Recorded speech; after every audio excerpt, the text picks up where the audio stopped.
There is no doubt that prison is a bad place to be. It's the most undiscussable, most weird, the most disgusted place a person would ever want to be. And even the most harshest criminals would always try their best not to be there. Or you can't even blame them for that, because living under a small room, inside, surrounded by bars and people you barely know, trying to control your life and you can't even do anything about it, also along with not seeing your family for a long time, is torture. But along with that, prisoners also have to go through experiments, yes, to them, and which is supposedly supposed to be a good way for humans to learn about different perspectives of life and other things. Like that, one of this experiment is known as the Russian sleep experiment, which was conducted on prisoners of the prison. Yes, now remember, it was the late 1950s, and Soviet Union, they made a stimulant that was able to make a person not sleep for quite a time, and that was a very useful thing for people who are going in wars, specifically fighting the American army or in general protecting their country at that time. Now this stimulant, it was actually inspired by the German stimulant that they made named as Poen for World War II.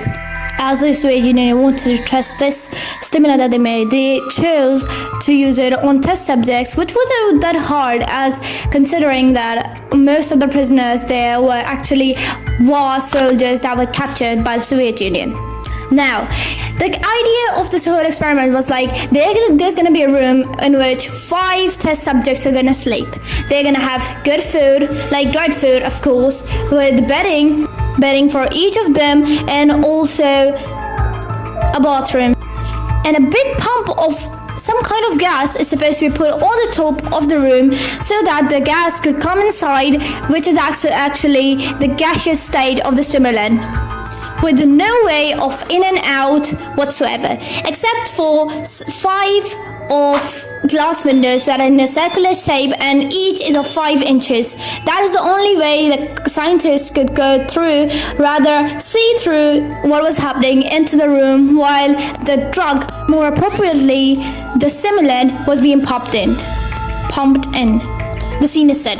Now these 5 men are in that same situation that they had just told of. Now they're put there. Now the first 3 days it was quite easy. They all were acting so normally. It was a fun thing, and the only reason that these prisoners agreed to do all this was for a 30-day trial, for which they were promised that if they go through this 30-day trial, they might get freedom, which was, for that sake, you can't just blame them for that decision. Now, it was day 4 when things started to get a little weird. Now, they were not talking about the whole war from which they've gone captured over to the Soviet Union, but while they were fighting, they talk about trauma, family, and everything about that. Now that they say 4th and 5th, it was a very mixture of emotions that they were sharing. Day 6 was like they were showing symptoms. They started showing the signs of psychosis, which meant that they were talking to themselves while in their gas that was being pumped inside. They were getting paranoid, they were getting annoyed by each other, and to the microphones that were put there for their observations, they were being filled up by those 5 people constantly talking bad about the other person and trying to get the attention to get out of that place. Whereas this all was happening, the researchers knew that this was going to happen. They knew that what was sleep deprivation and what happens. And in that sign explained that after 5 days, a person's mind can turn back onto that person. But the problem was here that the researchers were confused. Was it actually the sleep deprivation that caused them hallucinations, or was it actually the gas itself? The suspicions about the gas effect was actually more solid at day 9. It was that day that one person out of nowhere started screaming like a banshee. He screamed so loud that even his own vocal cords started to rupture themselves, after which, after a long time, he sounded squeaky like a children's toy. Now that got on the nerves of the people, more specifically the researchers.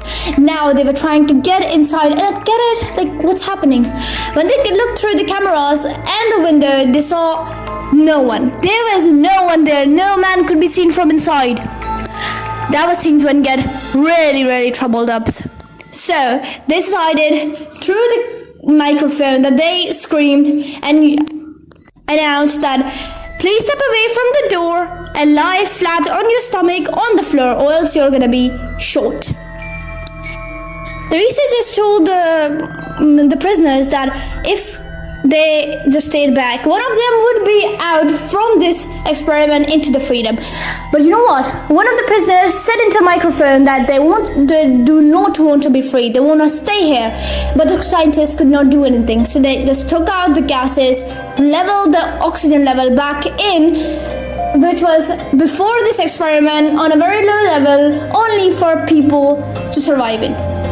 As this happened, they heard screaming, loud screaming, painful screaming from inside, indicating someone who was screaming like a banshee.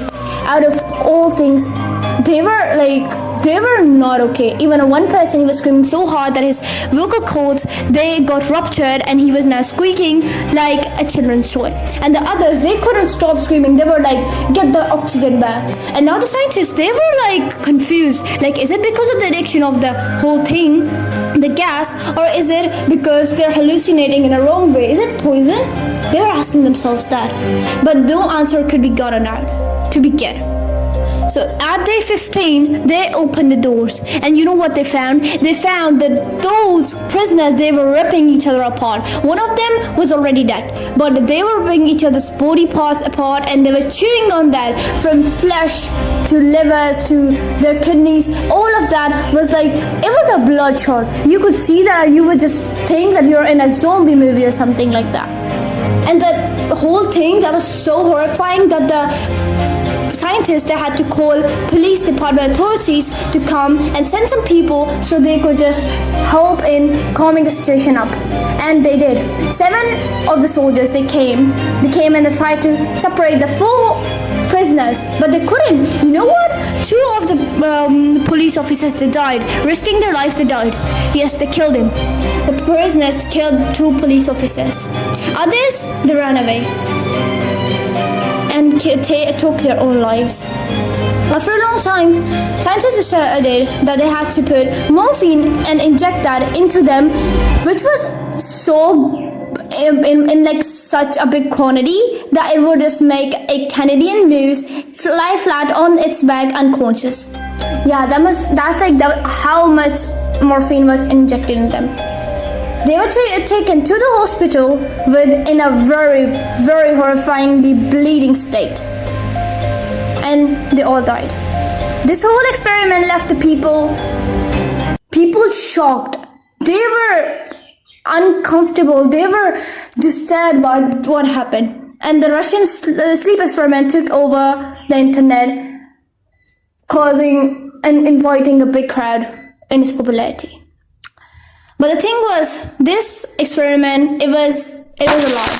Yes, it was just a rumor that started. First of all, how could someone be alive after a kidney and their liver is being chewed on and still fight?